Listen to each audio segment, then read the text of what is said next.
জিততে হলে শেষ 12 বলে 18 রান দরকার ছিল বাংলাদেশের।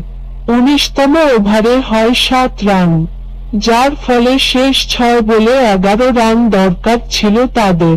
কিন্তু কেশব মহারাজ বল করতে এসে চাপে ফেলে দেন টাইগারদের। প্রথম 2 বলে অবশ্য ওয়াইড সহ 4 রান হয়েছিল। জিততে তখন 4 বলে 7 রান দরকার ছিল টাইগারদের। এই পরিস্থিতিতে একটি বড় শট খেলতে হতো বাংলাদেশকে, কিন্তু তৃতীয় বলেই জাকের আলীকে 9 বলে 8 রান ফেরান মহারাজ। এখানেই ম্যাচের রং কিছুটা বদলে যায়। এরপর চতুর্থ বলে হয় 1 রান, কিন্তু পঞ্চম বলে ফের উইকেট পড়ে বাংলাদেশের। মাহমুদুল্লাহকে 27 বলে করি আউট করে দেন কেশব মহারাজ।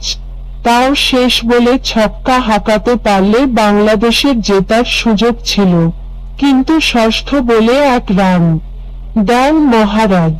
4 রানে ম্যাচটি হারে বাংলাদেশ। এদিকে পরপর 3 ম্যাচ জিতে সুপার 8-এ জায়গা কার্যত পাকা করে ফেলল প্রোটিয়ারা।